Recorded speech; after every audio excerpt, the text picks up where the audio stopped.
હવે સ્ટાર્ટ કરીએ આપણે. કાલે વેલોસિટી સિલેક્ટરની મેં કીધી હતી કે આ થિયરી ઓલરેડી આપણી એનસીઆરટી ની અંદર છે કે અહીંથી વી વેલોસિટી થી ચાર્જ પાર્ટિકલ જતો હતો તો ઇલેક્ટ્રિક ફિલ્ડ અપવર્ડ હતી, એટલે પોઝિટિવ ચાર્જ પાર્ટિકલ હોય તો ક્યુઈ જેટલું ફોર્સ અપવર્ડ લાગતું હતું. એન્ડ ધેન સેકન્ડ કે બી જો તમે આઉટવર્ડ છે તો again thumb toward velocity as per right hand palm rule, thumb toward velocity, fingers toward magnetic field, palm માંથી નીચે ગઈ તો QVB જેટલું ફોર્સ ડાઉનવર્ડ લઈ ગયું. આ સ્ટ્રેટ પાથ પર ચાલે. તમને એવું ક્વેશ્ચનમાં કીધું હોય કે ચાર્જ પાર્ટિકલ અનડિફ્લેક્ટેડ ટ્રાવેલ કરે છે, એના પાથમાંથી કઈ ડિફ્લેક્ટ નથી થતો, એટલે આપણે સમજી જવાનું કે QE is equal to QVB થાય છે. QQ કટ થઈ જાય તો V is equal to E by B થશે. તો એની આ એક થિયરી હતી, એના બેઝ આપણે ક્વેશ્ચન આની અંદર તમને બધું સમજાયું છે. V is equal to E by B. હવે આપણે ક્વેશ્ચન આના ઉપરનો સોલ્વ કરીએ. પહેલા હોમવર્ક છે આ જો ટેક્સ એક્સરસાઇઝ. આ ક્વેશ્ચન તમને એઆર ની અંદર કે પછી સ્ટેટમેન્ટમાં ડેફિનેટલી આવી શકે. અ મેગ્નેટિક ફિલ્ડ હા બેટા હા ઓલું પીચ વાળું રહી ગયું, કરાવો હમણાં કરાવો. હા રેકોર્ડિંગ નથી થતું. અહીંયા તો મેં સ્ટોપ રેકોર્ડિંગ ને અહીંયા તો છે, અહીંયા તો દેખાડે શરૂ થઈ ગયું છે. તમને નથી દેખાડતા?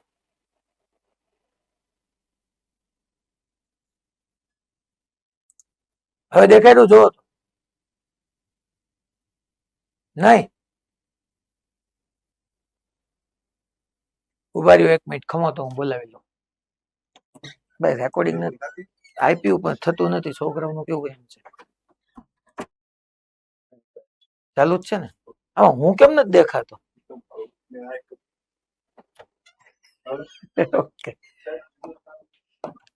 ચાલો હવે આ ક્વેશ્ચન લઈ ઓલું પીચ વાળું હમણાં કહી દો ભાઈ, મને ભૂલાઈ ગયું. A magnetic field that varies in magnitude means કે ચુંબકીય ક્ષેત્ર મૂલ્ય વાઇઝ બદલાતું જાય છે. Field that varies in magnitude from point to point but has a constant direction. એની દિશા ફિક્સ છે, કઈ? East to west. Is set up in a chamber. એટલે આવી રીતની આપણે એક ચેમ્બર લઈએ અને એ ચેમ્બર ની અંદર ઇલેક્ટ્રિક ફિલ્ડ ને આપણે ફિક્સ કરી દીધું છે. આ ચેમ્બર છે. હવે જે આપણે constant magnetic field magnitude point to point vary કરશે બટ કોન્સ્ટન્ટ ડાયરેક્શન છે. અને આપણે નોર્થ કીધી, આ સાઉથ છે, આ ઈસ્ટ છે, આ વેસ્ટ છે.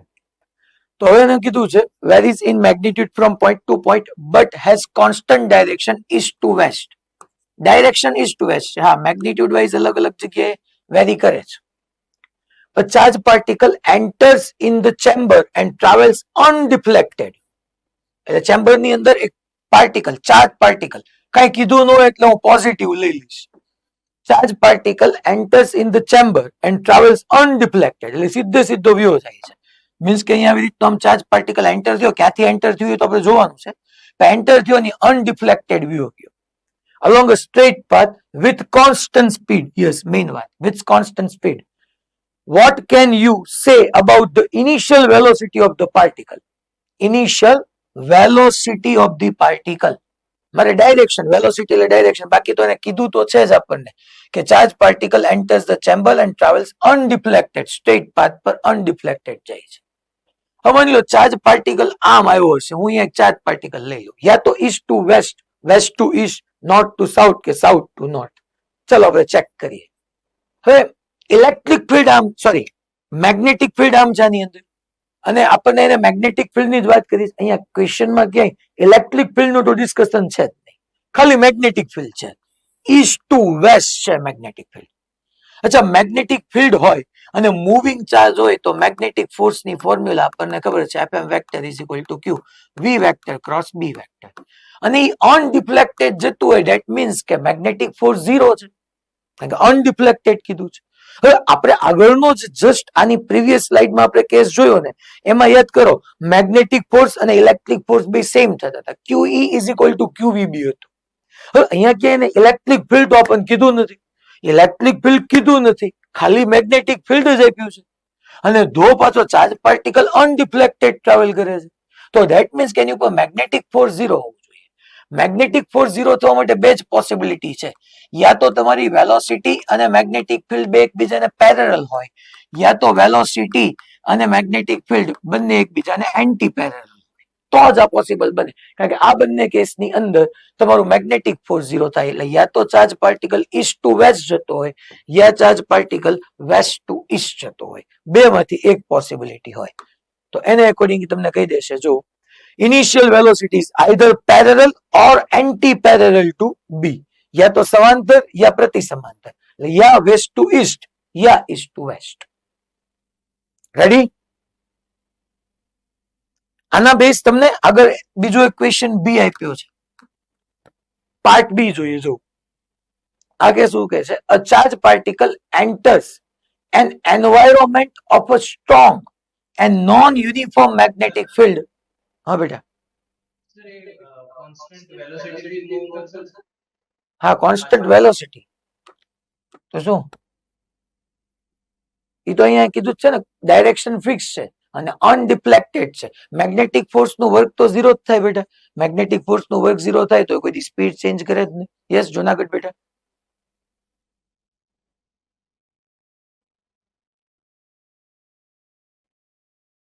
સર જ્યારે પાર્ટિકલ ટ્રાવેલ કરતો હોય ઇલેક્ટ્રિક ફિલ્ડ મેગ્નેટિક ફિલ્ડમાં, તો આમ કર્વ, આપણે કાલે કેસ જોયા હતા એમાં આમ કર્વ માં ટ્રાવેલ કરે મેગ્નેટિક ફિલ્ડ, એને એની હારે થીટા એંગલ બનાવીને આમ કર્વમાં જાય, તો એમાં ઓલો જે ડી વિભાગમાં હતું મેગ્નેટિક ફિલ્ડ આપણું ડી પોર્શનમાં, પછી આમ કર્વ બનાવીને નીકળી જતો હતો પાર્ટિકલ મેગ્નેટિક ફિલ્ડમાંથી, તો એની વેલોસિટી કોન્સ્ટન્ટ રહી. ઈ સાયક્લો ઈ બેટા સાયક્લોડલ પાથ કહેવાય. ઈ કેસ હજી આપણે બાકી છે, ભણશું. કેસ નંબર આપણે કાલે 6 સુધી ભણ્યા હતા, પીવાયક્યુ ની વાત કરે ને, ઓલો પીવાયક્યુ જે છે સાયક્લોડલ પાથ વાળો. તો કાલે આપણે જે ભણ્યા હતા ને કે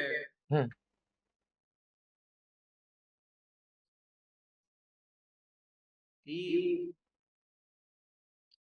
થિયરીમાં એટલું જ હતું કે આપણે એક પોર્શન ને ડી જે હા ડી થિકનેસ વાળો હતો ઈ, હા પરમ દિવસે. ઓકે, હા કાલે ઈ નહોતા ભણ્યા આપણે. ઈ ડી પોર્શન નો હે વિભાગ, એમાંથી આમ કર્વ બનાવીને જાય, એની વેલોસિટી કોન્સ્ટન્ટ હે. હા હા, તો એના ઉપર ફોર્સ લાગે સેન્ટર પર, ઈ સર્કલ બને, જે કર્વ બને એનું આખું સર્કલ એનું સેન્ટર પર.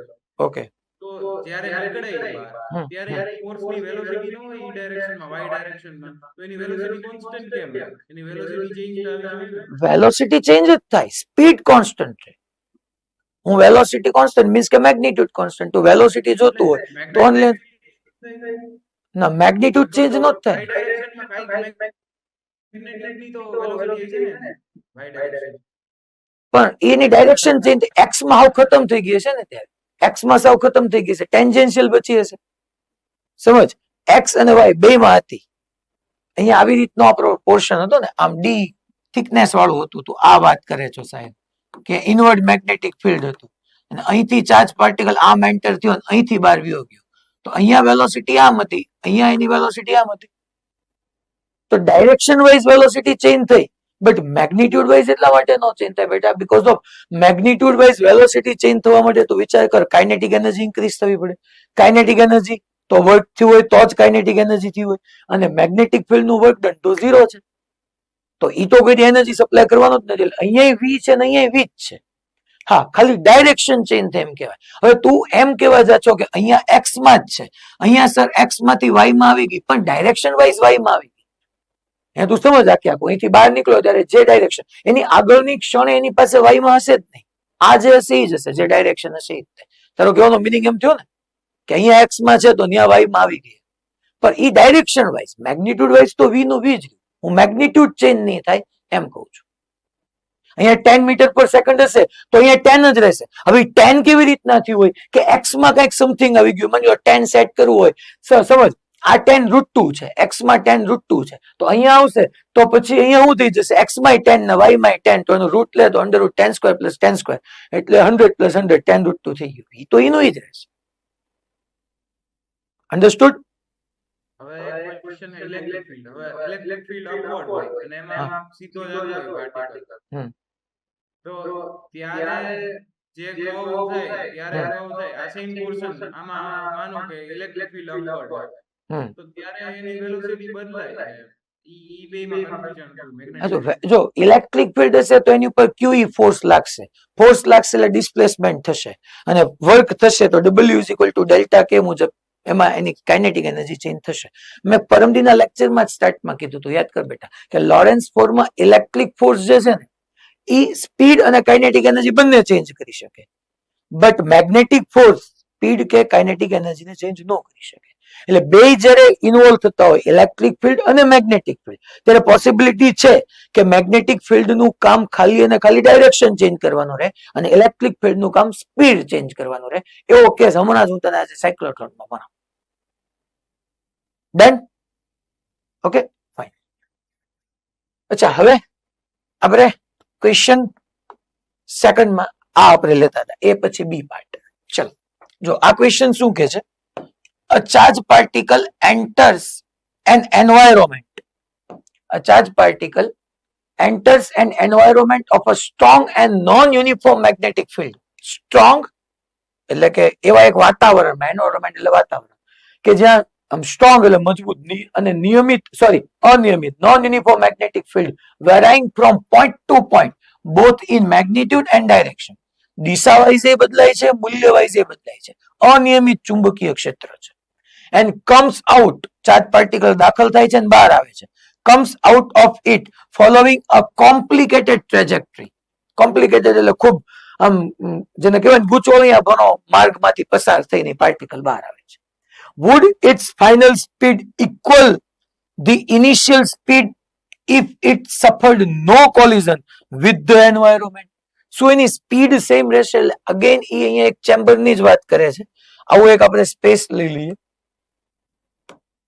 આવી, અને એમ કે છે ચાર્જ પાર્ટિકલ એન્ટર થાય છે an environment of strong and non uniform magnetic field. એટલે આ જગ્યાએ નોન યુનિફોર્મ મેગ્નેટિક ફિલ્ડ છે, નોન યુનિફોર્મ, અને point to point direction wise ને મેગ્નિટ્યુડ વાઇઝ બે રીતે ચેન્જ થાય છે. એની અંદર દાખલ થાય છે ચાર્જ પાર્ટિકલ ક્યાંકથી અને પછી બહાર આવે છે.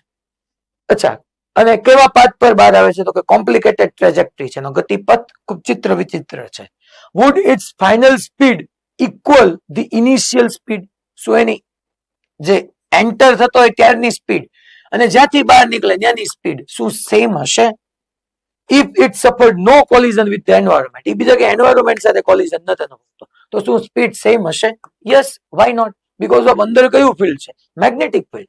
મેગ્નેટિક ફિલ્ડ નું વર્ક કેવું હોય? ઝીરો. તો ડેલ્ટા કે કેવું? ઝીરો. Kinetic energy constant, speed constant. Yes. હા, જો એ કંઈક એન્વાયરોમેન્ટલ પાર્ટિકલ એટલે વાતાવરણના કણો સાથે જો એ કોલાઇડ થાય તો ન્યાયની કોલિઝનમાં પાછું મોમેન્ટમ ટ્રાન્સફર થાય ને તો એ એક અલગ કેસ થઈ જાય. પણ છેલ્લી લાઈન એને આપી છે કે ભાઈ it suffered no collision with the environment. That means કે એની સ્પીડ remains same. તો યસ, આપણે કહી શકીએ કે અહીંયા સ્પીડ સેમ રહેશે. Same logic. Yes, a magnetic field exert force on a charged particle in a direction perpendicular, work on it, so the charged particle will have its final speed equal to initial speed. આટલું બધું કાંઈ ન હોય, logic ખાલી એટલું જ છે કે મેગ્નેટિક ફોર્સ નું વર્ક ઓલવેઝ ઝીરો હોય. તમે વર્ક ને બરાબર સમજો. Work means transfer of energy. Work zero એટલે એનર્જી ટ્રાન્સફર ન થાય. કાઇનેટિક એનર્જી જે હોય એની જ રહે. Done? Okay fine. Last part C લઈએ. આ જબરજસ્ત છે જો. An electron traveling west to east enters a chamber having uniform electrostatic field. જો નિયમિત વિદ્યુત ક્ષેત્ર છે in north to south direction. એટલે પાછી એક ચેમ્બર જ કહે છે. આવી રીતનું એક ચેમ્બર વિચારી લો. આ નોર્થ, આ સાઉથ, આ east, west. Uniform electrostatic field છે ક્યાં? નોર્થ ટુ સાઉથમાં. તો આમ આપણે આમ સમજી લો નોર્થ ટુ સાઉથમાં યુનિફોર્મ ઇલેક્ટ્રોસ્ટેટિક ફિલ્ડ છે આવી રીતનું. અને એક ચાર્જ પાર્ટિકલ એન્ટર થાય છે ક્યાંથી? ચાર્જ પાર્ટિકલ તરીકે કોણ છે પાછો? ઇલેક્ટ્રોન. વેસ્ટ ટુ ઈસ્ટ આમ એન્ટર થાય છે ચાર્જ પાર્ટિકલ, અહીંથી આવી રીતના એન્ટર થાય છે. આ ઇલેક્ટ્રોન છે west to east. Specify the direction in which a uniform magnetic field should be set up. મારે કઈ દિશામાં નિયમિત ચુંબકીય ક્ષેત્ર રાખવું જોઈએ to prevent the electron from deflecting from it straight line path. એટલે એક વાત પાકી છે કે ખાલી ઇલેક્ટ્રિક ફિલ્ડ છે, અહીંયા હું લખી નાખું કે આ તો ઇલેક્ટ્રિક ફિલ્ડ છે, તો ઇલેક્ટ્રિક ફિલ્ડ ને લીધે ઇલેક્ટ્રોન પર ફિલ્ડની ઓપોઝિટ ડાયરેક્શનમાં ફોર્સ લાગવાનો. તો આ ઇલેક્ટ્રોન પર અપવર્ડ ફોર્સ લાગવાનો, પણ મારે આ ઇલેક્ટ્રોનને અનડિફ્લેક્ટેડ મોકલવો છે. મારી એવી ઈચ્છા છે કે એનું ડિફ્લેક્શન થાય જ નહીં, સ્ટ્રેટ પાથ પર ટ્રાવેલ કરે. તો એને એવું કીધું છે કે તો તમારે મેગ્નેટિક ફિલ્ડ કઈ ડાયરેક્શનમાં રાખવું જોઈએ. માની લો અહીંયા ઇલેક્ટ્રોનનો અહીંયા વિચાર કરું તો આ ઇલેક્ટ્રોન પર ડેફિનેટલી ઈ જેટલું ફોર્સ અપવર્ડ લાગશે, ઈ જેટલું ફોર્સ. હવે જો ઓલું મેગ્નેટિક ફોર્સ QVB યા EVB જોઈ ડાઉનવર્ડ આવે તો પોસિબિલિટી છે કે ઈ અને EVB બે સેમ થઈ જાય અને આ ચાર્જ પાર્ટિકલ સ્ટ્રેટ પાથ પર ચાલી જાય. મીન્સ કે ઈ અને EVB બે સેમ થવું જોઈએ. સુરતમાં બહેનો અહીંયા ધ્યાન આપો, તો EVB જેટલું મેગ્નેટિક ફોર્સ ડાઉનવર્ડ થવું જોઈએ. આ કમ્પલસરી વાત છે, તો જ એ સ્ટ્રેટ પાથ પર જાય. હવે તમે મને કહો તો આ ફોર્સ ડાઉનવર્ડ આવવા માટે મારે મેગ્નેટિક ફિલ્ડ કઈ ડાયરેક્શનમાં રાખવું પડે? જો ફોર્સ ડાઉનવર્ડ લઉં છે એટલે પામ મારી ડાઉનવર્ડ આવી જાય, તો thumb toward velocity. Magnetic field outward તો પામ નીચે આવે. એટલે હું એમ કહી દઉં કે મેગ્નેટિક ફિલ્ડની ડાયરેક્શન આઉટવર્ડ. ને બધા મિસ કરી જતા હોય કે ઇલેક્ટ્રોન છે, પાર્ટિકલ તરીકે ઇલેક્ટ્રોન છે, એટલે મારે છેલ્લે બદલાવાની વાત આવે તો મારે ખરેખર મેગ્નેટિક ફોર્સ ડાઉનવર્ડ જોઈએ છે, તો મારે પામને અપવર્ડ સેટ કરવાની આવે, છેલ્લે ઉલટાવું ત્યારે ડાઉનવર્ડ આવે. તો આમ જો થંબ ટુવર્ડ વેલોસિટી, ચાર્જ પાર્ટિકલની વેલોસિટી તો આમ જ છે બકા. તો thumb toward velocity, fingers toward magnetic field. હું મેગ્નેટિક ફિલ્ડ આખી ચેમ્બરમાં ઇનવર્ડ રાખું તો thumb toward velocity, fingers toward magnetic field, palm upward ગઈ, પણ ઇલેક્ટ્રોન છે એટલે ડાઉનવર્ડ. તો yes, E is equal to EVB થાય અને charge particle V is equal to E/B જેટલી કોન્સ્ટન્ટ સ્પીડ સાથે અનડિફ્લેક્ટેડ ટ્રાવેલ કરે.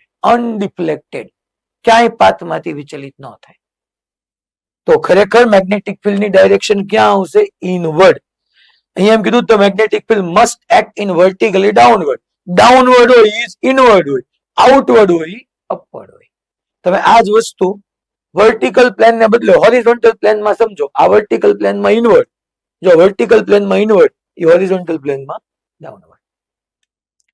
ખબર પડી ભાઈ? બધા ક્વેશ્ચન તમારી સામે થિયોરેટિકલ આવી શકે, આ બધા થિયરીમાં હારા ક્વેશ્ચન આમાંથી તમારી સામે બની શકે. હવે નેક્સ્ટ ક્વેશ્ચનમાં આગળ વધી. યસ, 20 ટેક્સ એક્સરસાઇઝ નંબર 20 જો ક્વેશ્ચન શું કે છે? a magnetic field set up using Helmholtz coils. Question માં એમ કે છે a magnetic field. હે હા, આ ક્વેશ્ચન પતાવે ને એટલે કરાવી દો બેટા, નવો ટોપિક સ્ટાર્ટ થઈ ગયા. a magnetic field set up using Helmholtz coil. આપણે કઈક ભણ્યા હતા Helmholtz coil, યાદ છે? કે ભણ્યા હતા? એનો યુઝ હતો કે પ્રેક્ટિકલી સ્મોલ રિજિયન ની અંદર almost uniform magnetic field provide કરે. Almost uniform magnetic field, Helmholtz coil. Described in text exercise number 16 is the uniform in small region and has magnitude 0.75 Tesla. એટલે યુનિફોર્મ મેગ્નેટિક ફિલ્ડ મને આપ્યું છે 0.75 tesla. In the same region a uniform electrostatic field is maintained. Uniform electrostatic field is maintained in a direction normal to the common axis of the coil. જો શું કે છે, આ જ વિસ્તારમાં જે નિયમિત ચુંબકીય ક્ષેત્ર છે ને, એ જ વિસ્તારમાં નિયમિત વિદ્યુત ક્ષેત્ર મેન્ટેન કર્યું છે. કઈ રીતના? એની દિશા કઈ છે? Normal to the common axis of the coil, કોઇલની કોમન એક્સિસ છે એને. A narrow beam of single species means કે જે ચાર્જ હશે બધા સેમ હશે. A narrow beam of charge particles all accelerated through 15 kilovolt. મેં ભણાવ્યું હતું તમને કે 15 kilovolt હાઈ પીડી ને અકોર્ડિંગ એસિલેટ કરે એવું બી આવે. enters this region in a direction perpendicular to both axes of the coil and the electrostatic field. If the beam remains undeflected, એટલે beam deflect ન થાય, undeflected, when the electrostatic field મને આપ્યું છે, make a simple guess as to what the beam contains. એટલે બીમમાં કયા charge particle હોવા જોઈએ. Why is the answer not unique? જબરજસ્ત નો ક્વેશ્ચન છે. 3D વિઝ્યુલાઇઝેશન જોઈએ તો જ થાય તમારાથી, અને એવું નહીં માનવાનું આવું ન પૂછાય. આ વખતનો નીટ નો પેપર જ તે સાબિતીમાં છે, રાઈટ. બસ વાળો જે પ્રોબ્લેમ હતો એ અને બી સિટી ને કનેક્ટ કરતું, એ ઘણા બધા આવું થોડું, એ તો એડવાન્સ લેવલ નો ક્વેશ્ચન છે. એડવાન્સ ની બધી બુકોમાં ઈ ટેક્સ એક્સરસાઇઝ આપી છે આપણી, એટલે આવું ગમે ત્યારે પૂછાઈ જાય શકે. હવે અહીંયા ત્રણ વસ્તુ ભેગી થઈ, પેલા સમજો. એક યુનિફોર્મ મેગ્નેટિક ફિલ્ડ છે, એક ઇલેક્ટ્રિક ફિલ્ડ છે, અને એક જે છે એ વેલોસિટી છે. પેલા હું આવી રીતના હેલ્મહોલ્ટ્ઝ કોઇલ લઉં. તમને ઘણી વાર ક્વેશ્ચન થશે બધા જ કે સાહેબે કેમ આવી રીતના લીધું, બધાના આન્સર તમને ફાઇનલી આપી દઉં. પેલા હું આવી રીતના હેલ્મહોલ્ટ્ઝ કોઇલ ડ્રો કરું છું. આ એની એક્સિસ છે, એટલે સમજી લો મેં આ ઝેડ ડાયરેક્શન નો વ્યૂ તમારી સામે ડ્રો કર્યો, અને તમને ખબર છે કે એમાં એક્સિસ ને અલોંગ આવી રીતના યુનિફોર્મ મેગ્નેટિક ફિલ્ડ ક્રિએટ થયેલું છે. આ બી યુનિફોર્મ મેગ્નેટિક ફિલ્ડ છે. હવે ઇલેક્ટ્રિક ફિલ્ડ એને મને કીધું છે આ એક્સિસ છે, આ તમારી એક્સિસ છે. એમ કીધું છે uniform electrostatic field is maintain in a direction normal to the common axis. અચ્છા, કોમન એક્સિસ ને નોર્મલ મીન્સ કે આ ઝેડ છે, ચલો આ એક્સિસ ને હું ઝેડ ડાયરેક્શન લઈ લઉં, તો ઇલેક્ટ્રિક ફિલ્ડ આ ઝેડ માં છે, તો એમનો કહેવું ઇલેક્ટ્રિક ફિલ્ડ એક્સ માં હશે.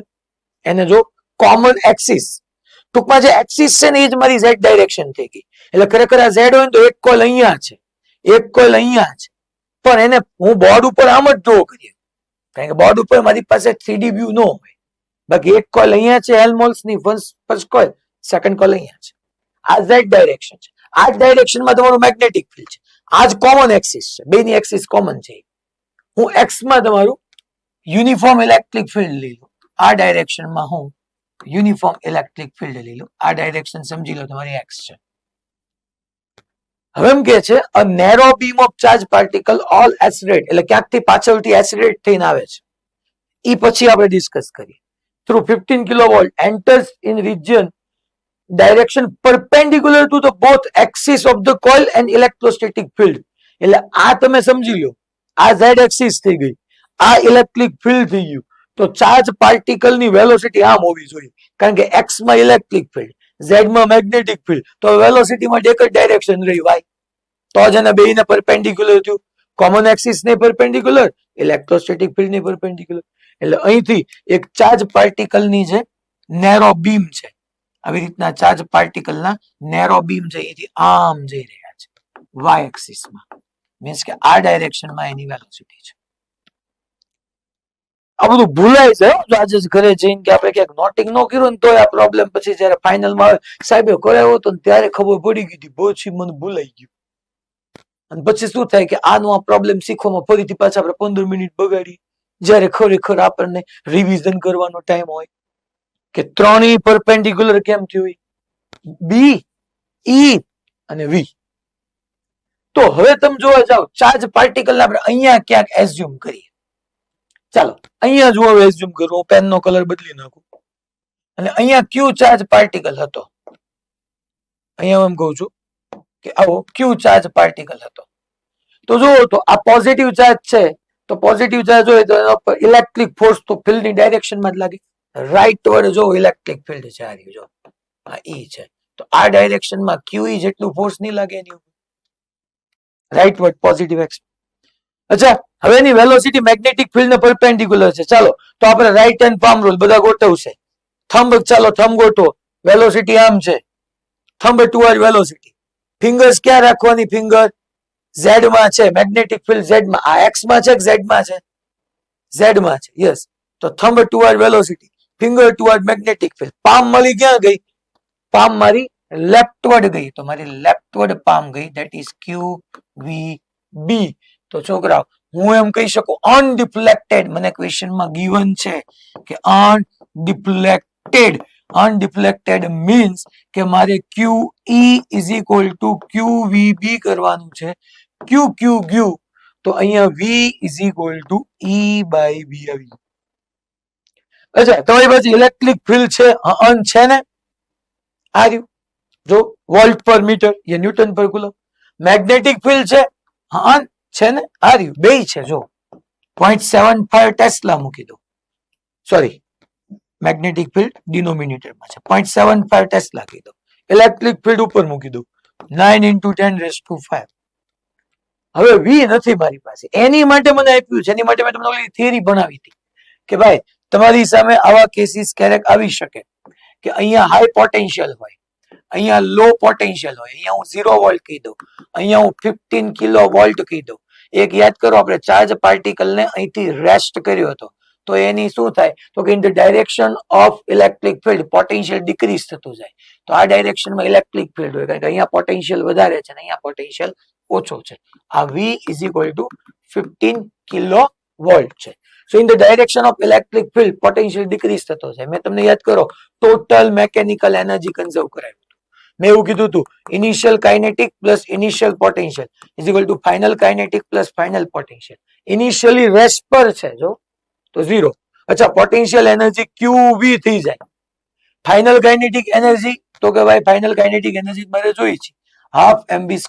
ફાઇનલ પોટેન્શિયલ એનર્જી 0 થઈ જાય. કઈ રીતના? તો કે પોટેન્શિયલ એનર્જી ની formula U is equal to QV, final V0 તો 0.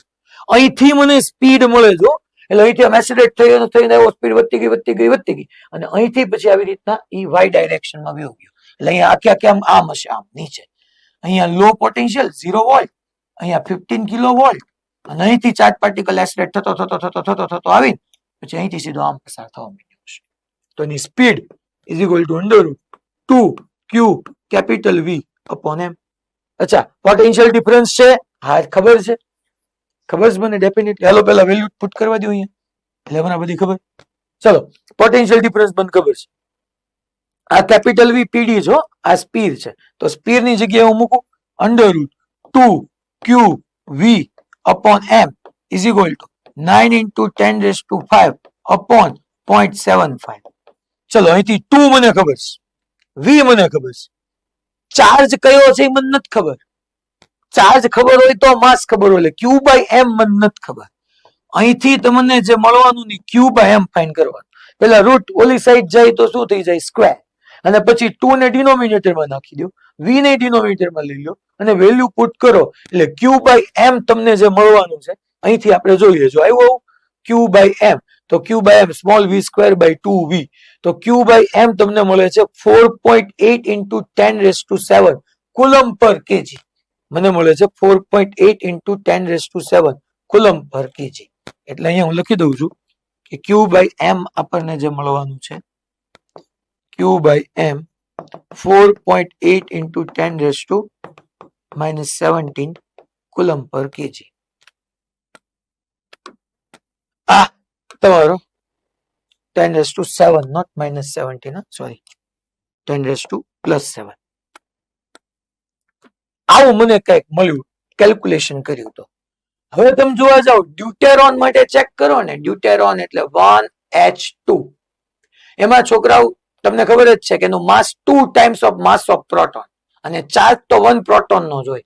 તો ડ્યુટેરોન માટે તમે Q/m ફાઇન્ડ કરો ને, તો ડ્યુટેરોનમાં 1 પ્રોટોન એટલે એનો ચાર્જ 1.6 × 10⁻27. અચ્છા, 2 પ્રોટોન્સ, માસમાં 2 પ્રોટોન, ચાર્જમાં ખાલી 1 જ આવશે.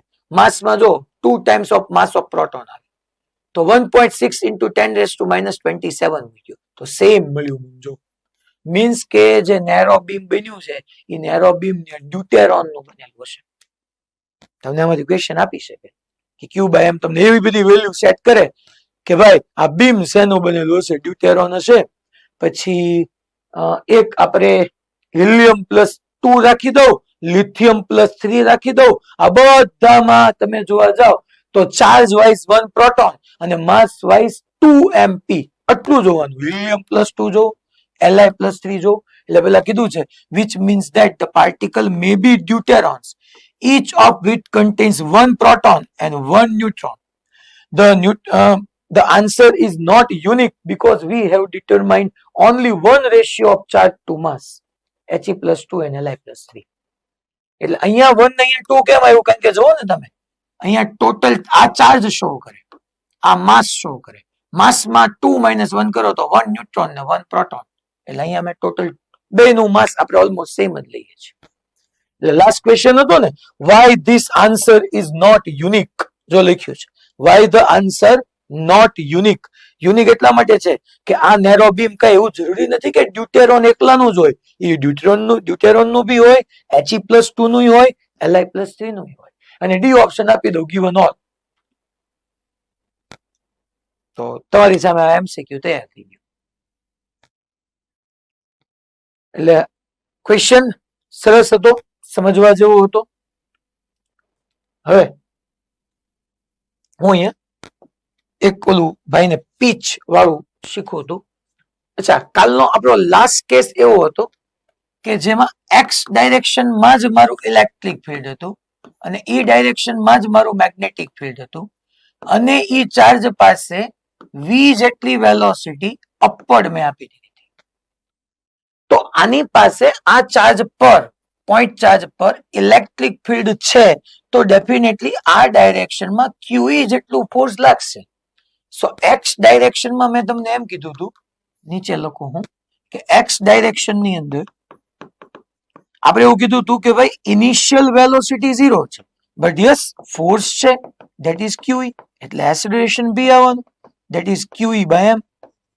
આપણને ખબર જ હતી. તો એના ઉપરથી પોઝિશન ફાઇન્ડ કરી શકતા હતા, સ્પીડ ફાઇન્ડ કરી શકતા હતા, ડિસ્પ્લેસમેન્ટ ફાઇન્ડ કરી શકતા હતા. YZ પ્લેનમાં મેં તમને આખું કીધું હતું કે YZ પ્લેનમાં ખરેખર કયું મોશન હતું? Circular motion. અહીંયા મોશન આપણે જોવા જઈએ તો સ્ટ્રેટ પાથ, અહીંયા સ્ટ્રેટ, અહીંયા સર્ક્યુલર મોશન આપણું હતું. સર્ક્યુલર મોશન, અહીંયા સ્ટ્રેટ પાથ. તો રિઝલ્ટન્ટ શું થતું હતું? આ બી હતો, આ વી હતો. Thumb toward velocity, fingers toward magnetic field, palm અંદર લાગતી હતી. એટલે ફોર્સ અંદર, સેન્ટર અહીંયા ક્યાંક. તો આમ ઈ સર્ક્યુલર મોશન કરતો હતો કે જેમાં એક્સ એક્સિસ ટેન્જન્ટ ની જેમ બિહેવ કરતો હતો. હવે કાલની પહેલાના લેક્ચરમાં ભણ્યા હતા ને, એમાં એક્સ ડાયરેક્શનમાં ઇલેક્ટ્રિક ફિલ્ડ નહોતું, ખાલી મેગ્નેટિક ફિલ્ડ જ આમ હતું. યાદ કરો તો. અને તો મેં એમ કીધું હતું કે અહીંથી એન્ટર થયું અને આ જે પાથ હતું તો મેં કીધું હતું કે યુનિફોર્મ પીચ હતી, નિયમિત પીચ હતી. પીચ એટલે તમને ખબર જ છે કે સર્ક્યુલર પાથ પર ઈ 1 રિવોલ્યુશન કમ્પ્લીટ કરે ત્યારે હોરિઝોન્ટલ કેટલું ડિસ્ટન્સ ટ્રાવેલ થયું એ પીચ. સર્ક્યુલર મોશન કરતા કરતા હોરિઝોન્ટલ કેટલું મોશન, સોરી ડિસ્ટન્સ ટ્રાવેલ કરે ને પીચ કહેવાય. ન્યા યાદ કરો, હોરિઝોન્ટલ માં વેલોસિટી માની લો v હતી, આને હું થીટા કહી દઉં તો આ આપણું થઈ જતું હતું v cos થીટા, ને અહીંયા આવી જતું હતું v sin થીટા. ન્યા x ડાયરેક્શન માં તમારી સ્પીડ કોન્સ્ટન્ટ હતી. તો મારી ફોર્મ્યુલા આવી d = v cos theta * t.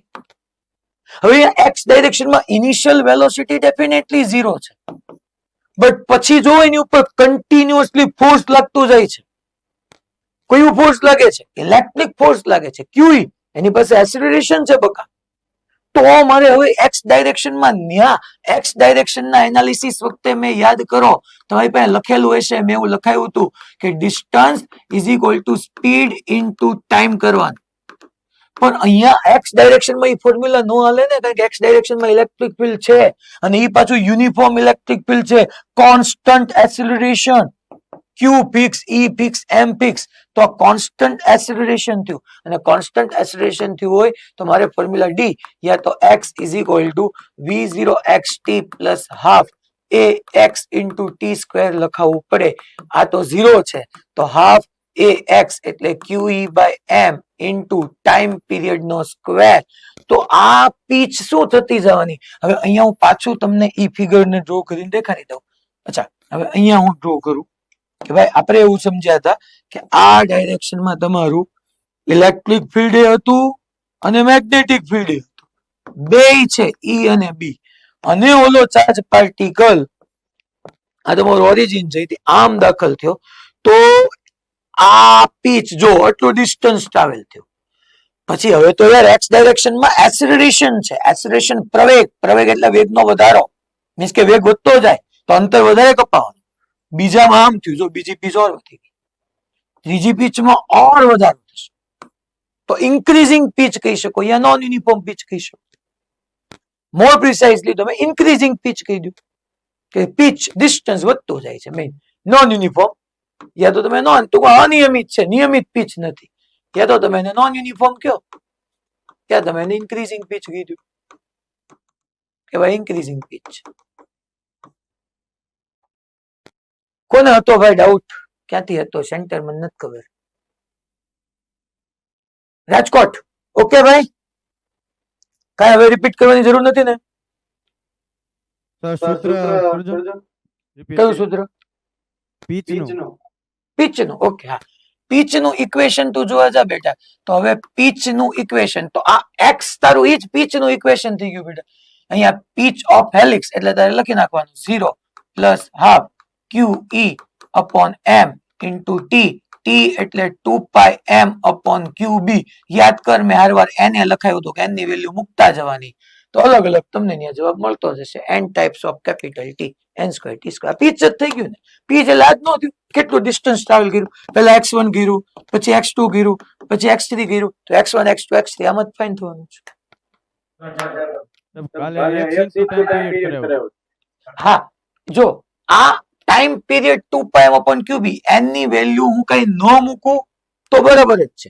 હવે તમને એવો ક્વેશ્ચન પૂછે કે કેટલી વખત ટચ થશે, તો પેલા સમજો આ આખું એક વખત થયું, પછી બીજા ટાઈમ પીરિયડ 2t એ થયું, પછી ત્રીજા ટાઈમ પીરિયડ 3t એ થયું. ટાઈમ પીરિયડ તો આખો જ રહેવાનો છે. એટલે આ બરાબર છે, પણ તમને કેટલી કેટલી વાર ટચ થાય એવું પૂછ્યું હોય તો એન ની વેલ્યુ મૂકવી પડે. હા બેટા,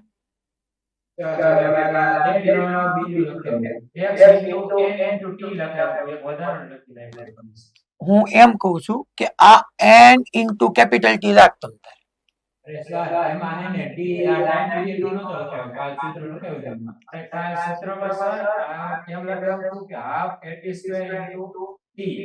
હા, આ હાફ 80 સ્ક્વેર. અચ્છા, ઓકે ઓકે ઓકે, હા તો એ બરાબર જ મેં લખાયું હતું બકા. તો અહીંયા હાફ 80 સ્ક્વેર એટલે આ 80 સ્ક્વેર, અને તું જોવા જા ને અહીંયા આપણે એમ ન સમજી શકીએ આખે આખું એક્સ ડાયરેક્શન માં વ્યા જઈએ. જો ફરીથી લખી દઉં કે x is equal two v0t plus half 80 square. આ આપણું પીચ ની બેઝિક ફોર્મ્યુલા શું હતી? પીચ ની બેઝિક ફોર્મ્યુલા તો કે ભાઈ મારે ડિસ્ટન્સ ફાઇન્ડ કરવું હોય, તમારે ડિસ્ટન્સ ફાઇન્ડ કરવા માટે પહેલા હું એક કામ કરી નાખું કે આ તો 0 છે તો x is equal to half 80 square. એની જગ્યાએ મૂકી દઉં હું QE by m into T square. હવે હું એમ કહું કે પીચ એટલે તો હોરિઝોન્ટલ ડિસ્ટન્સમાં કેટલું ટ્રાવેલ કર્યું, પણ during one rotation. So pitch of helix is equal to x into capital T. So half QE by m into T square. અને આને n મૂકો ન મૂકો તમારી ચોઈસ. કેટલી વખત ટચ થાય જોતું હોય તો n મૂકતું જવાનું. n0 મૂકો, n1 મૂકો, n2 મૂકો, n3 મૂકો અપોન ક્યુબી. યસ અલા ભાઈ, ડન? હા પેલા કયું સેન્ટર આવ્યું? કયું ડાયમેન્શન સેટિસ્ફાઈડ? આ કઈ પીચ? આ પીચ ઓફ હેલિક્સ. આ ડિસ્ટન્સ થાય તો ખરી બેટા મીટર પર. આ મીટરમાં હશે અને આ સેકન્ડ પર. બેટા પીચ એટલે તું સમજ એને ડ્યુરિંગ વન, તું ખાલી પીચ એટલે ડિસ્ટન્સ લઈ લે છો એટલે મીટર લે છો. ત્યારે એમ સમજવાનું ને કે ડ્યુરિંગ વન રોટેશન કેટલું ડિસ્ટન્સ ટ્રાવેલ થયું. તો વન રોટેશન એટલે વન ટાઈમ પીરિયડ આવી ગયું ને બેટા. તો મીટર પર સેકન્ડ મેથ થઈ ગયું. હેલો, રેડી ને? હા ભાઈ,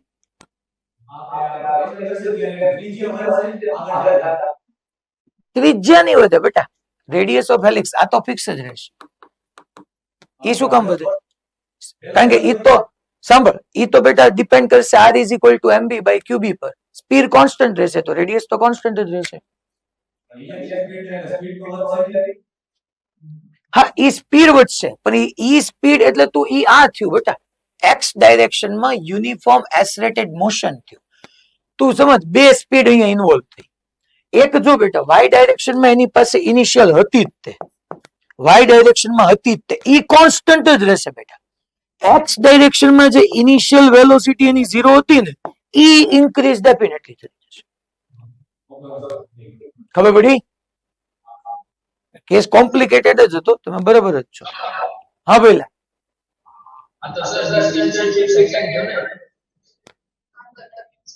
હવે ના આ થયું ને બેટા ડિસ્ટન્સ પીચ એટલે તું વન રોટેશન એટલે 1 ટાઈમ પીરિયડ નો 1/સેકન્ડ અને એનો મીટર, તો અહીંયા મીટર પર સેકન્ડ જ આવ્યું ને, જો ને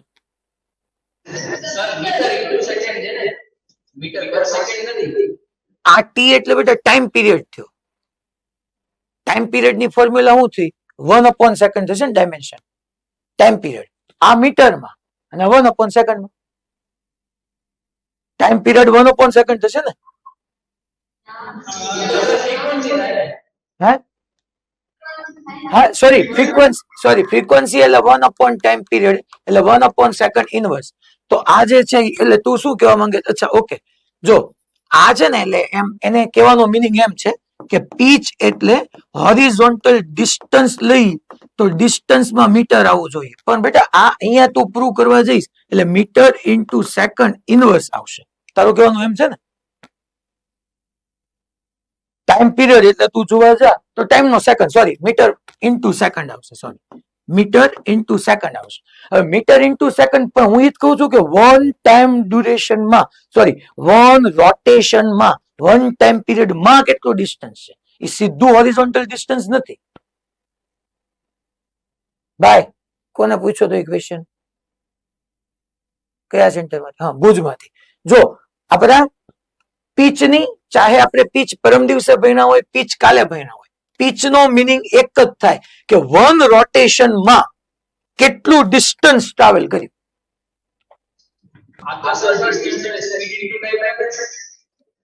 હા, ડિસ્ટન્સ એટલે હા બરાબર છે. હાલો, હોરિઝોન્ટલ નો ડિસ્ટન્સ લીધો. અહીંયા તું જોવા જા તો એ એસેલરેશન આવ્યું એટલે QE/m થયું. હવે તું આમ જો ને, એસેલરેશન નો યુનિટ બોલ બેટા, મીટર પર સેકન્ડ સ્ક્વેર. સેકન્ડ સ્ક્વેર ગયા તો અહીંયા મીટર ઇન્ટુ સેકન્ડ જ આવ્યું ને દોસ્ત. આમ જો હાફ AT સ્ક્વેર, આને ભૂલી જા, એનું મીટર પર સેકન્ડ સ્ક્વેર, ટી નો સેકન્ડ સ્ક્વેર ગયા મીટર રહ્યું, અને ઇન્ટુ તારે પાછું ટાઈમ કરવાનો, મીટર ઇન્ટુ સેકન્ડ જ થયું. પી એટલે તારે મીટર પ્રૂવ કરવું જ ને. તું એમ કેત ને તારે મીટર પ્રૂવ કરવું છે. ભુજ અનમ્યુટ કરો તો. ભાઈ અમદાવાદ સીધા બેસ. હા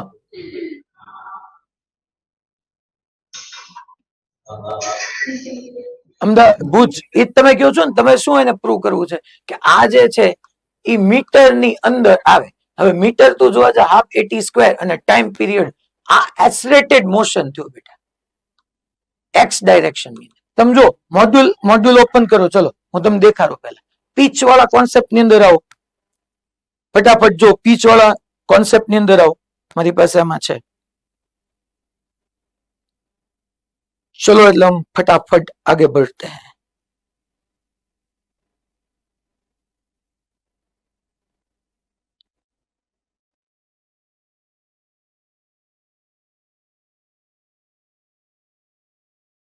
જો એમાં પીચ ની અંદર જો તમને હોરિઝોન્ટલ પીચ એટલે લખીને આપ્યું હશે ડિસ્ટન્સ ટ્રાવેલ, એવું ક્લિયરલી લખીને આપ્યું હશે. જો હા, ડિસ્ટન્સ ટ્રાવેલ. હવે પછી એની અંદર તમે જો એટલે 2πm upon cube into v cos theta કે વી સાઇન થીટા, આવું કંઈક લખીને આપ્યું હશે.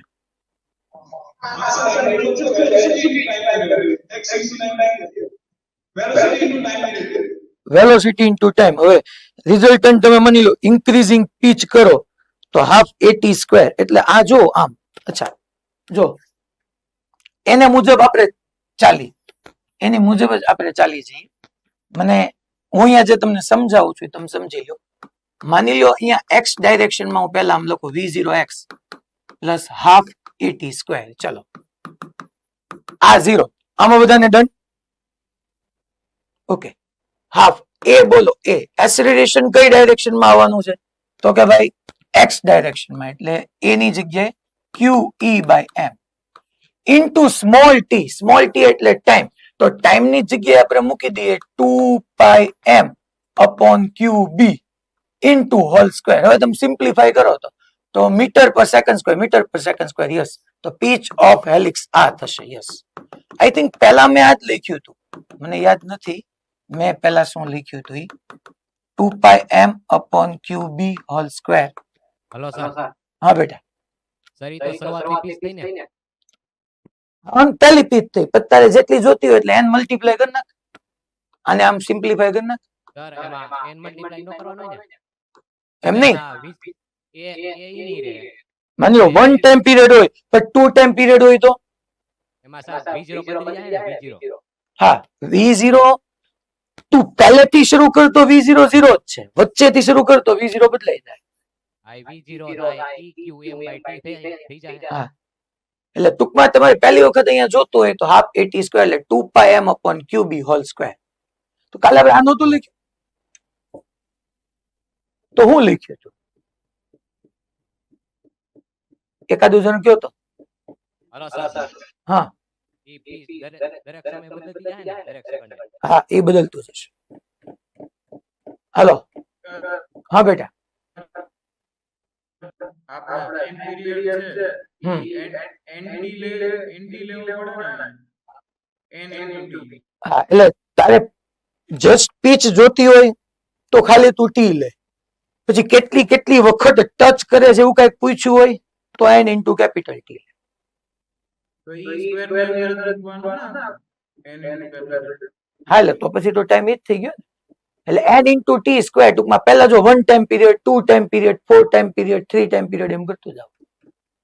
એટલે એમાંય તમને જો ક્લિયરલી મોડ્યુલ ની અંદર તમને જે આપ્યું છે ક્વેશ્ચન એની અંદર રીતે એને એ જ રીતે આપ્યું છે કે પહેલા તમારે પીચ જોતી હશે તો સ્પીડ ઇન્ટુ ટાઈમ કરવાનું. એટલે અહીંયા તમારે જે n માટે લખવું હોય ને તો n માટે જો લખી નાખજો x ઇઝ ઇક્વલ ટુ એટલે આ લખી જ નાખજો ભાઈ. હવે મને ઈ કયો તો પેલા કહો કે કાલે તો આપણે આમાં શું લખ્યું હતું ઈ મને કયો તો જરાક આની અંદર શું લખ્યું. x into capital T અને x ની જગ્યાએ શું લખ્યું અને પછી લખ્યું એટલે સ્મોલ આમ મેં લખ્યું હતું. હા સ્મોલ t સ્ક્વેર અને પછી into t કેપિટલ T. ના ના બરાબર છે એ મે બી લખવામાં મારી એરર થઈ ગઈ. આજે પહેલા મેં જે લખ્યું એમાં આ જ લખ્યું હતું. હા આ ડેફિનેટલી ઓકે. Hello sir. હા હવે v0 હું કહું ઈ તમે લખો તો જલ્દી એકવાર. હું તું કે ઈ લખું હાલ. માં v0 હા x બરાબર v0 t v0 capital T v0x બરાબર હા x બરાબર x બરાબર v0 કેપિટલ T હા પ્લસ હા 1/2 હા પ્રવેગ થાય eq/m okay eq by m qq by m લખી નાખો હાલ qe by m into capital T square. હા ઓકે હાલ હવે એમાં v0 હા v0 0 નહીં તો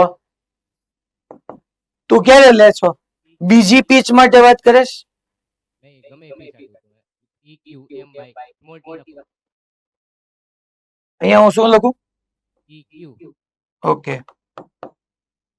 m by small m into small t okay તે એટલે આ t સમય પીસ મળી જાય ને આપણને કેપિટલ ટી પ્લસ હાફ તો ઇનિશિયલ હું કહું વેલોસિટી એટલે કોઈ પણ ટાઈમે તું સ્મોલ ટી એટલે કોઈ પણ ટાઈમ નું પૂછે છો ને હા તો કોઈ પણ ટાઈમે એમ નહીં મળે ને બેટા. એના માટે કોઈ પણ ટાઈમે તારે જોતો હોય તો ઇનિશિયલ વેલોસિટી તો પેલા 0 છે તો તારે ઈ તો 0 જ લેવી પડશે ને. તું આ એવું કરી શક હા 1 ટાઈમ પીરિયડ પૈતો જો અહીંયા સમજ તું, આમ તું કરી શક આની અંદર કે અહીંથી એને એક રોટેશન સ્ટાર્ટ કર્યું, આમ થઈને આમ આવ્યું. હવે તું એમ કહીએ કે એક્સ પાસેની કેટલી વેલોસિટી હશે. ધારો કે અહીંથી અહીંયા સુધીનો ટાઈમ હું ટાઈમ પીરિયડ લઈ લઉં તો એક્સ માં આવી ફોર્મ્યુલા મૂકી શકું, v0x0 v is equal to v0 plus at, એની જગ્યાએ qe by m અને સ્મોલ ટી ની જગ્યાએ કેપિટલ ટી. હા, હવે તું તમ તારે આ ત્યાં મૂકી આવ અને પછી બીજી પીચ મળે ઈ તને x2 મળી કહેવાય. આ તને x1 કીધી તો બીજું x2 છે, તો x2 માટે હવે તું આ મૂકી દે. કેમ ગયો? હા, done. Done by. બાકી બધા ઓકે? હાલો, હવે કઈ ડાઉટ? હવે આગળ વધીએ ને. બધી પીચનું કઈ કોમન ફોર્મ્યુલા છે? એનટી જેટલા મેં પીચ એક વખત ટચ કરશે એટલે વન પીચ થઈ, બીજી વખત એક્સ એક્સિસ ને ટચ કરશે સેકન્ડ પીચ, થર્ડ વખત કરશે થર્ડ પીચ. સિમ્પલ. તો એમાં v0 તો 0 જ રહે ને? હા, તું પહેલેથી સ્ટાર્ટ કરતો v00 તારે સેકન્ડ પીચ થી થર્ડ પીચ વચ્ચેનું જોતું તો આમ કરવું પડે. ફર્સ્ટ થી સેકન્ડ વચ્ચેનું જોતું તો આમ કરવું પડે. સર હા બોલો સર સેકન્ડ થર્ડ પીચ વાળો એક્ઝામ્પલ બતાવો. બેન, આ થઈ ગયો. હાલો, માની લો x2 તમારે જોતું છે તો x2 માટે v0 એ ફર્સ્ટ પીચ નો એન્ડ પાસે x ડાયરેક્શનમાં વેલોસિટી આમ હશે કે ફર્સ્ટ પીચ માટે તો ઇનિશિયલી 0 થઈ અને ફર્સ્ટ પીચ ના એન્ડ પર qe by m ઇન્ટુ તો થયું, સોરી ઇન્ટુ કેપિટલ T થયું છે ડ્યુરિંગ વન રોટેશન માં લીધું. તો ફર્સ્ટ પીચ બાદ આટલી x ડાયરેક્શનમાં સ્પીડ હશે અને ઈ વેલ્યુ મેં અહીંયા પુટ કરી દીધી. તો આ મને જે મળ્યું હવે સેકન્ડ પીચ થી કેટલું ડિસ્ટન્સ ટ્રાવેલ થયું, મીન્સ કે પીચ સેકન્ડ પીચ માં કેટલું હોરિઝોન્ટલ ડિસ્ટન્સ ટ્રાવેલ થશે યાર. Okay bye. હવે આગળ વધશું. ચાલ, બાકી કોઈને કઈ? મોરબી ડન? Okay good. ભાઈ કાલે મને યાદ, હા બેટા કયું શું બેટા?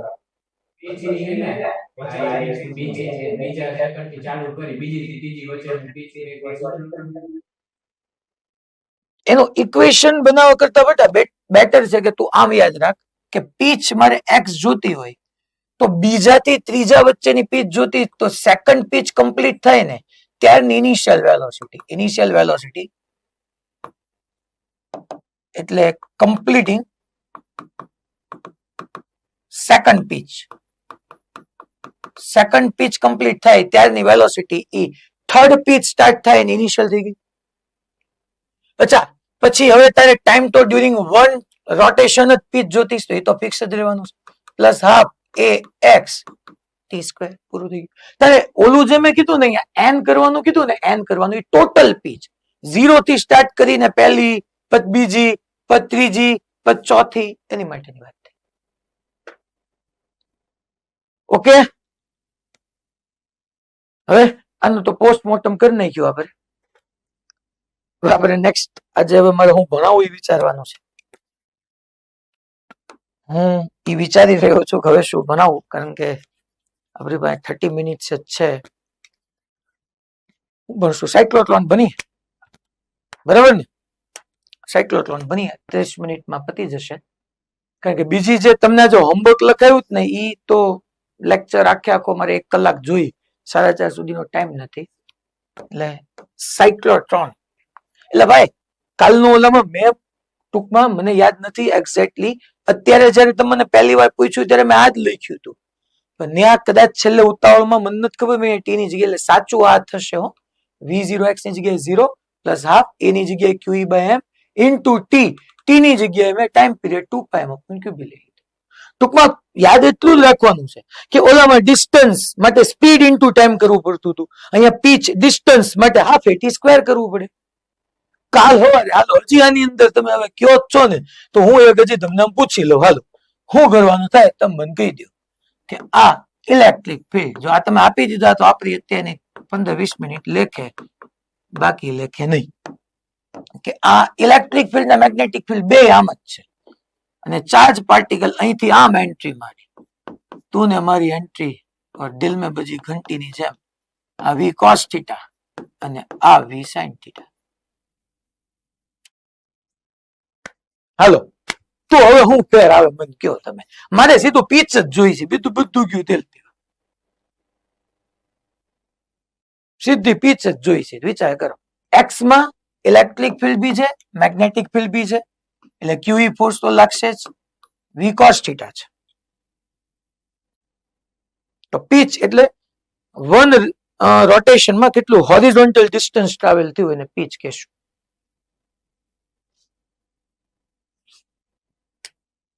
ચાલો કોણ કહેશે? V0 cos okay V0 cos okay into પછી into capital T plus half at square. અને એની જગ્યાએ QE by m. M. પૂરું. આવું પૂછીએ કે કેમ ન પૂછીએ? એ ખબર પડી ભાઈ? તો આવું કરવાનું. ડન. ચાલો હવે હું સાયક્લોટ્રોન માં જાઉં છું. સાયક્લોટ્રોન.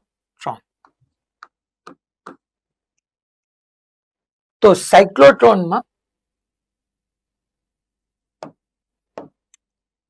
આપણે પહેલો પોઈન્ટ લખીએ કે it is charge particle accelerator. Charge particle accelerator. Charge particle accelerator કણ પ્રવેગક છે. કોઈ પણ ચાર્જ ને એસિલરેટ કરવો હોય મીન્સ કે એની વેલોસિટી ઇન્ક્રીઝ કરવી હોય તો આ થાય સાયક્લોટ્રોન, એટલે ચાર્જ પાર્ટિકલ એસિલરેટર. પછી સેકન્ડ પોઈન્ટ, સ્પેસિફિકલી યા specially heavy charge particle accelerator. Heavy charge particle accelerator. Specially. And it works on principle of electromagnetic force. Simple લખી નાખો. It works on electromagnetic force. વિદ્યુત ચુંબકીય બળ પર કામ કરે છે. Electromagnetic force. જો એ કણ પ્રવેગક છે પણ mainly specially heavy charge particle. Heavy એટલે કોકને એમ ન થવું જોઈએ કે 10 કિલોના 20 કિલોના એમ નહીં. માની લો ઇલેક્ટ્રોન છે, ઇલેક્ટ્રોન તો ઇલેક્ટ્રોન કરતા પ્રોટોન 1800 ટાઈમ્સ હેવી થયો. તો ઇલેક્ટ્રોન કરતા પ્રોટોન હેવીયર જ થયો કહેવાય. એટલે ઈ ટર્મ્સમાં હેવી. માની લો હું તમને એક સિમ્પલ કહું કે ભાઈ આવી રીતની આપણે એક આખું સિલિન્ડર લઈએ. ચલો આવી રીતનો એક વ્યૂ આપણે વિચાર કરીએ કે આ એક સિલિન્ડર છે અને આટલા સિલિન્ડ્રિકલ સ્પેસની અંદર હું યુનિફોર્મ મેગ્નેટિક ફિલ્ડ એસ્ટાબ્લિશ કરી દઉં છું. આમ યુનિફોર્મ ઇલેક્ટ્રિક ફિલ્ડ મેં એસ્ટાબ્લિશ કરી દીધું અહીંયા. અને અહીંથી હું એક ચાર્જ પાર્ટિકલ ને એમ માસ છે, ક્યુ ચાર્જ છે, આને હું રેસ્ટ પર થી રિલીઝ કરું છું. એમ માસ ક્યુ ચાર્જ. તો તમે જોવા જાઓ તો ઈ એસિલેટેડ થશે ને એની સ્પીડ ઇન્ક્રીઝ થશે. આમાંથી બહાર નીકળતી વખતે એની speed v is equal to v square is equal to v0 square plus 2ad formula આપણે એપ્લાય કરીએ અને લેટ્સ એઝ્યુમ કે આની લેન્થ l જેટલી છે તો v is equal to v0 જગ્યાએ 0 મૂકી દઈએ 2 એની જગ્યાએ qe by m ઇન્ટુ આપણે લખી નાખીએ ડિસ્ટન્સ કેટલું ટ્રાવેલ કર્યું એને l. તો તમે જોવા જાઓ તો અહીંયા તે સ્પીડ આપણે એમ ન લખી શકીએ v square minus v0 square, initial velocity 0 લઈ લીધી. તો અહીંયા આપણે 2 q e upon m into l. તમે વિચાર કરો, ઇલેક્ટ્રોન નો વિચાર કરો પેલા, ઇલેક્ટ્રોન નો. તો ઇલેક્ટ્રોન માટેનું માસ કેટલું લેસ હોય, તો એમાં હારામારી સ્પીડ આવી જાય. મારે સાયક્લોટ્રોન ની જરૂર જ ન પડે. હું ખાલી આવી ટ્યુબ લઉં, નાની એવી પ્રોપર એલ લેન્થ ની 50 સેન્ટીમીટર કે 100 સેન્ટીમીટર જેટલી લેન્થ ની હું ટ્યુબ લઉં, તો એમાં માસ સાવ લેસ છે, તો સારી એવી સ્પીડ આવી જાય. પણ માની લો મારે આ જ ડિવાઇસ ની મદદથી પ્રોટોન ને એસિલેટ કરવો છે, પ્રોટોન ને. હવે પ્રોટોન ને એસિલેટ કરવા જાવ તો પ્રોટોન નું માસ ઇલેક્ટ્રોન ના માસ કરતા 1800 ટાઈમ્સ છે. હવે જેટલી ઇલેક્ટ્રોન ની સ્પીડ હોય એટલી જ પ્રોટોન ની સ્પીડ કરવા માટે મારે એની લેન્થ 1800 ટાઈમ્સ કરવી પડે. તો હું એમ કહી શકું કે પ્રોટોન ની સ્પીડ ઇન્ક્રીઝ કરવું હોય તો પ્રોટોન નું માસ ઇલેક્ટ્રોન ના માસ કરતા ઓલમોસ્ટ 1800 ટાઈમ્સ, અને એલ જે છે એને 1800 કરી નાખો તો 1800 કટ થઈ જાય. તો તમે એમ કહી શકો કે ભાઈ એના જેટલું થયું. પણ મારે આટલી મોટી લેન્થ લેવા ક્યાં જવી, અને કદાચ 1800 ગણી 1800 ટાઈમ્સ લેન્થ હું લઈ લઉં, એટલા મોટા રિજિયન ની અંદર યુનિફોર્મ ઇલેક્ટ્રિક ફિલ્ડ તો એસ્ટાબ્લિશ કરું, એ ચેલેન્જિંગ ટાસ્ક છે. મીન્સ કે પ્રોટોન અને આલ્ફા પાર્ટિકલ, એની માટે એને એસિલેટ કરવા માટે આપણે સાયક્લોટ્રોન નો યુઝ કરીએ છીએ. એટલે હું લખું છું mainly proton and alpha particle are accelerated, mainly proton and alpha particle are accelerated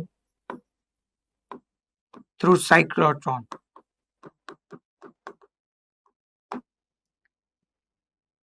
proton અને આલ્ફા પાર્ટિકલ સાયક્લોટ્રોન થી એસિલેટ થાય છે. હવે આપણે એનો કોન્સેપ્ટ સમજીએ કે હેવી પાર્ટિકલ, આ એક એસેશન રીઝન છે, પીવાયક્યુ માં ક્યાંક મળશે કે ઇલેક્ટ્રોન નો યુઝ નથી થતો અને હેવી શું કામ ભાઈ, સાયક્લોટ્રોન થી આપણે હેવી પાર્ટિકલ ને એસિલેટ કરી શકીએ છીએ. હું અહીંયા આવી રીતની બે મેટલ ડીઝ લઉં છું, મેટલ ડીઝ. જો અહીંયા આપણે આવી રીતના ડી શેપ છે એટલે એને ડીઝ કહેવાય, બીજું કઈ એમાં રોકેટ સાયન્સ નથી બીજું. આ એક ડીઝ હું લઈ લઉં, આ બીજી ડીઝ હું લઈ લઉં. બે ડી શેપ છે એટલે બે ડીઝ છે.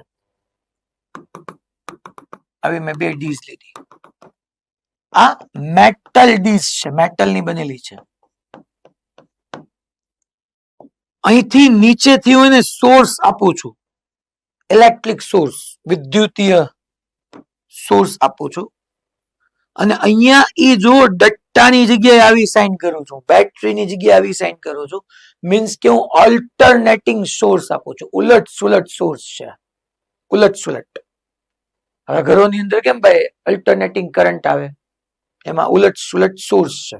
જેમાં કન્ટિન્યુઅસલી કરંટ છે ને, ટૂંકમાં સમજો, વાયર હોય તો ડીસી કરંટ આ જ દિશામાં જતો હોય. એસી કરંટ એટલે ઓલ્ટરનેટિંગ કરંટ જે છે ને, એ ઘડીક વાર આમ ઘડીક વાર આમ, ઘડીક વાર રાઈટ સાઈડ ઘડીક વાર લેફ્ટ સાઈડ, ઘડીક વાર રાઈટ સાઈડ ઘડીક વાર લેફ્ટ સાઈડ, ડાયરેક્શન ચેન્જ કર્યા કરે. આના વિશે તમારે આખું ચેપ્ટર ભણવાનું, ચેપ્ટર નંબર 7. તો આવી રીતની મેં બે ડીઝ લીધી છે.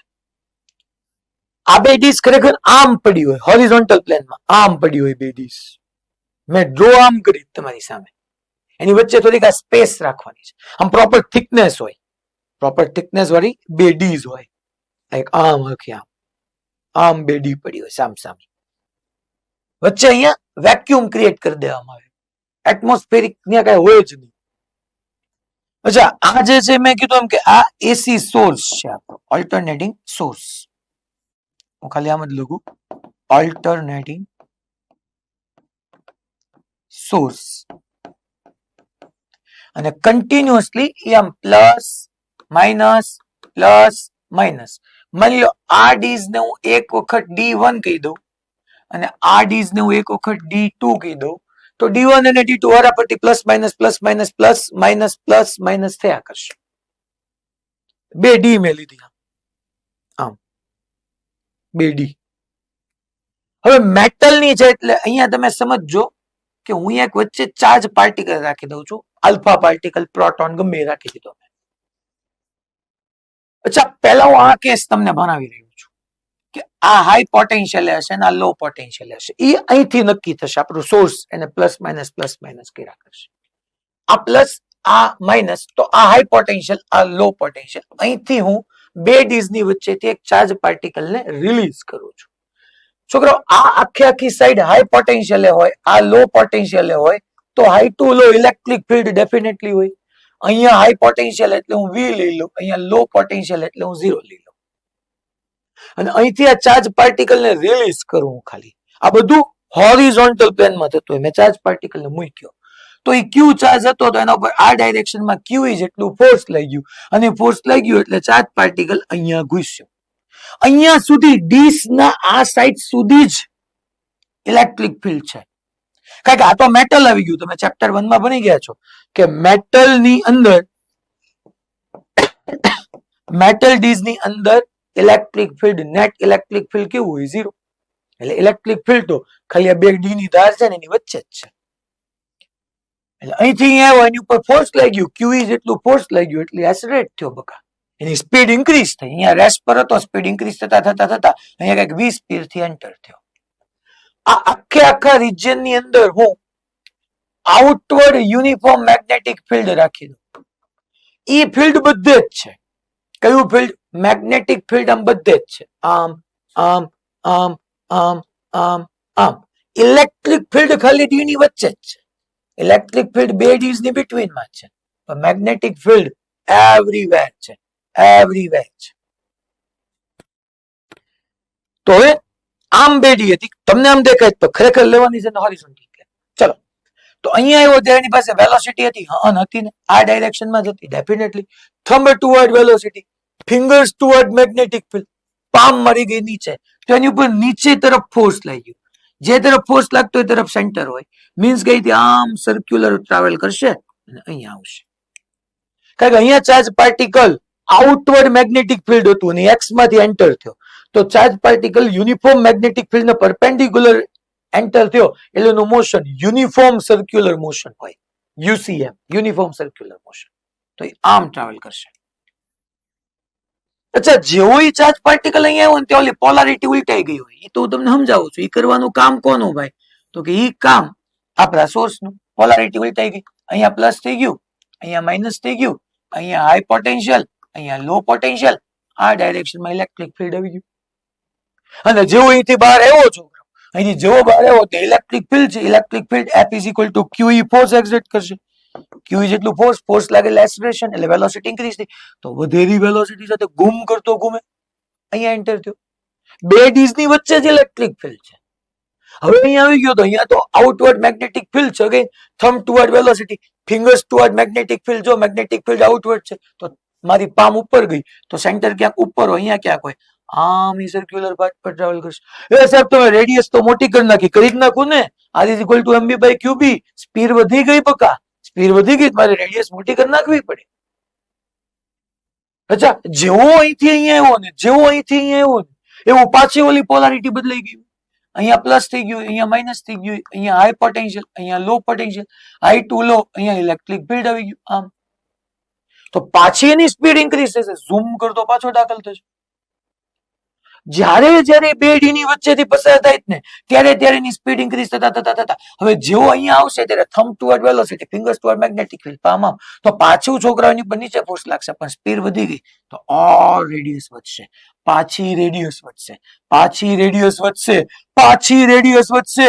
સ્પીડ ઇન્ક્રીઝ થતી જાય, રેડિયસ ઇન્ક્રીઝ થતું જાય. સ્પીડ એટલી બધી લાર્જ થઈ જાય કે બસ અહીંયા પછી હું સાઈડમાંથી એને બીજું એક્સ્ટ્રા મેગ્નેટિક ફિલ્ડ આપીને એ ચાર્જ પાર્ટિકલ અહીંથી બહાર કાઢી લઈશ. અને છોકરાઓ, કોઈ બી એટમ હોય ને, એ એટમની ઇનસાઇડ એના ન્યુક્લિયસ સુધી મારે બોમ્બાર્ડિંગ કરવું હોય ને કોઈ ચાર્જ પાર્ટિકલ નો, ત્યારે હું આવી રીતના એસેલેરેટર નો યુઝ કરું. કણ પ્રવેગક મશીનનો યુઝ કરું કે ટૂંકમાં આ ચાર્જ પાર્ટિકલને એટલી બધી સ્પીડ આપી દે, એટલી બધી સ્પીડ. અચ્છા, સ્પીડ કોણે આપી? સ્પીડ શું મેગ્નેટિક ફિલ્ડ આપી? નહીં, સ્પીડ આપી ઇલેક્ટ્રિક ફિલ્ડે. બે પ્લેટ વચ્ચે તો એટલા માટે મેં ઇલેક્ટ્રિક ફિલ્ડ રાખ્યું હતું કે સ્પીડ આપવાનું કામ ઇલેક્ટ્રિક ફિલ્ડ કરતો જાય. ઇલેક્ટ્રિક ફિલ્ડ સ્પીડ આપતો ગયો, આપતો ગયો, આપતો ગયો, આપતો ગયો, આપતો ગયો. ખાલી મેગ્નેટિક ફિલ્ડ એને ફેરવીને બારો કાઢતો ગયો. અહીંથી પાછો ફેરવીને બારો કાઢી નાખ્યો, પાછો ફેરવીને બારો કાઢી નાખ્યો. ઈ ફેરવીને બારો કાઢતો ગયો, કાઢતો ગયો. રેડિયસ મોટા થતા ગયા, થતા ગયા, થતા ગયા. સાઈડમાં મેં એક એક્સ્ટ્રા મેગ્નેટિક ફિલ્ડ આપ્યું, એક્સ્ટ્રા મેગ્નેટિક ફિલ્ડ આપ્યું. મૂવિંગ ચાર્જ એનું પોતાનું magnetic field, external magnetic field એને બારો કાઢી લીધો અને કોઈ પણ એટમના ન્યુક્લિયસ સુધી જવા દીધો.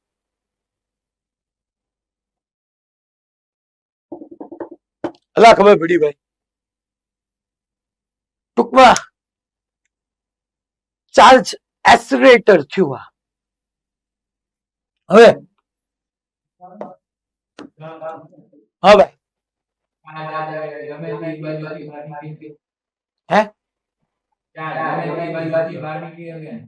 હા, એ તો એવું ફિક્સ. આ તો મેં મસ્તું રાખ્યું છે ખાલી ક્યાંક થી મારે જ ને છે, પછી આગળ થઈ ગયા એવું હતું નહીં એટલે એવું કે ટૂંકમાં એની સ્પીડ પ્રોપર થઈ જાય પછી બહાર કાઢી લેવા.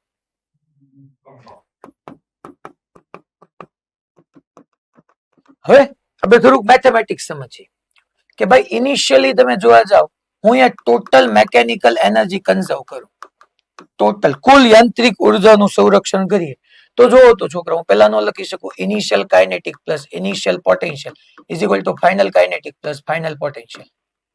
ચાલો, ઇનિશિયલ તો મેં રેસ્ટ માંથી એને મૂક્યો, ઇનિશિયલ તો રેસ્ટ માં હતો. હા બેટા,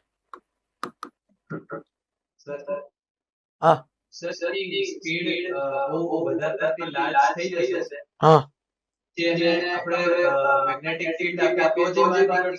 પણ નહીં તો તે ઘૂમ્યા જ કરે ને બેટા. મારે એને ડાયવર્ટ તો કરવો પડે ને પાથ માંથી. તો એ ફેરા કરે ને. પછી તો એક સમય રેડિયસ માટે આ પાથે અવેલેબલ જોઈએ તો ખરી ને, સર્કલ બનાવવા માટે પાથ તો જોઈએ ને.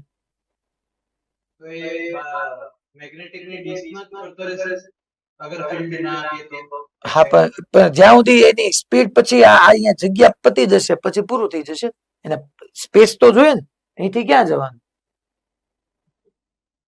હવે અહીંયા અને આપણે બીજી વાત, અહીંથી આમ તું સમજ ને, અહીંથી ક્યાં જવાનું એવું નહીં. આ છે આમ બે ડિસ્ક, તો ડિસ્ક ની ઉપર જ છે. મેગ્નેટિક ફિલ્ડ આ રિજિયન સુધી જ છે, બહાર મેગ્નેટિક ફિલ્ડ છે જ નહીં. એટલે કામ જ પતી ગયું. તો સમજી લે, એમ જ સમજી લે કે અહીંથી આમ ડિસ્ક ની ઉપર છે, બે ડિસ્ક આમ પડી જ ને, તો અહીંથી આમ એટલે અહીંયા ડિસ્ક સુધી એટલા માટે કારણ કે એની બહાર તો ક્યાંય મેગ્નેટિક ફિલ્ડ છે જ નહીં. અને મેગ્નેટિક ફિલ્ડ એ કેમ કર્યું ખબર છે? આમ બે ડિસ્ક હોય, ઉપર એક સિલિન્ડ્રિકલ મેગ્નેટ રાખ્યો, એનો નોર્થ પોલ હોય, નીચે સિલિન્ડ્રિકલ નો સાઉથ પોલ હોય, એટલે નોર્થ ટુ સાઉથ.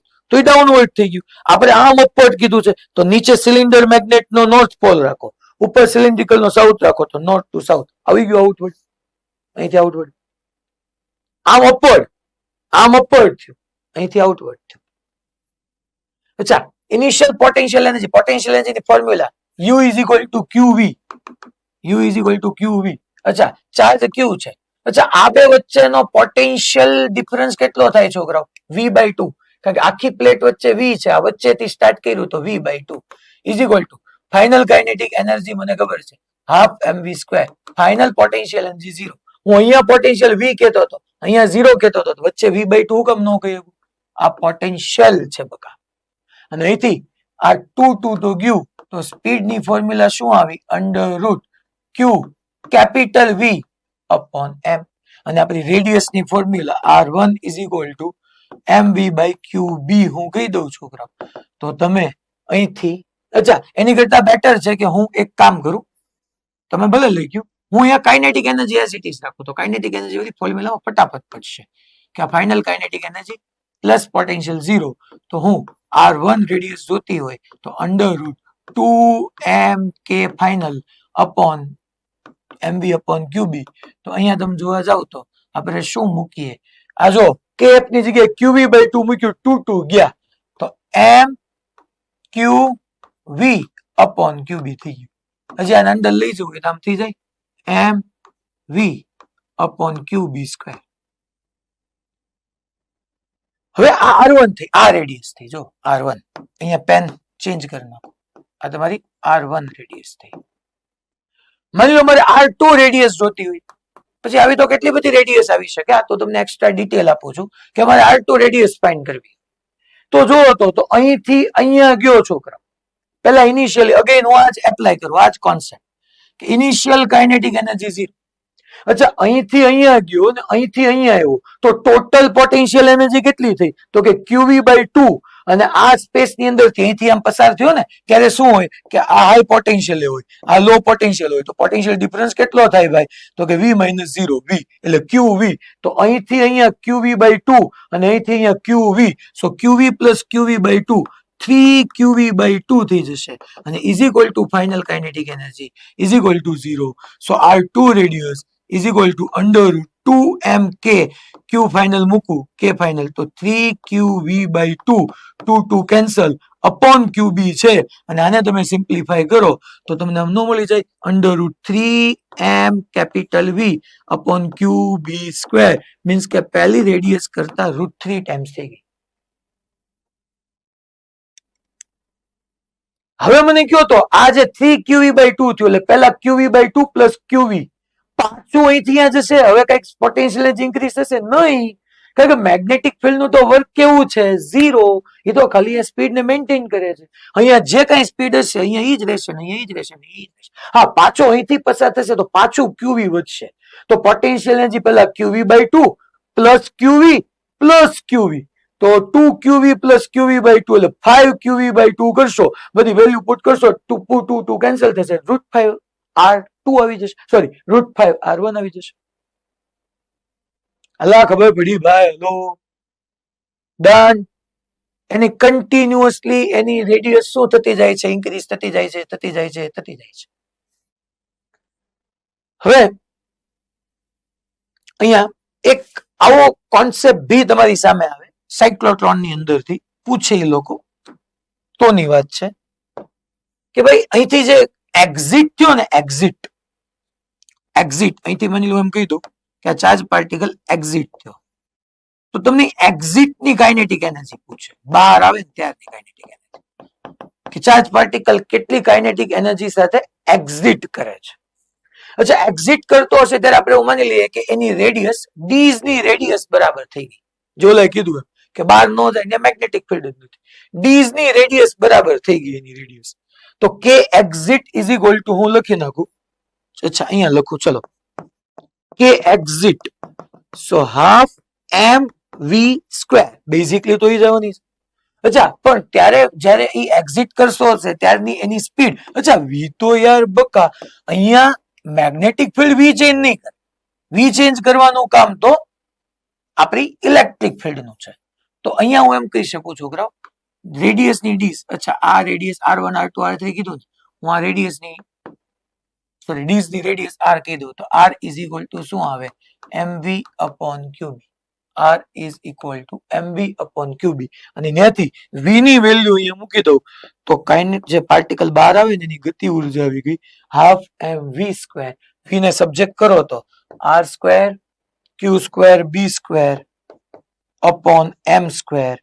એક વાર mm ઉડી જાય તો R² Q² B² upon 2m.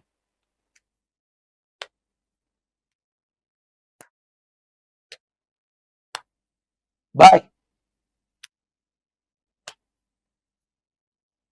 તો આ એક્ઝિટ ચાર્જ પાર્ટિકલ જે બહાર આવે ને એની ગતિ ઉર્જા થાય, ચાર્જ પાર્ટિકલ જે બહાર આવે ને એની ગતિ ઉર્જા થાય.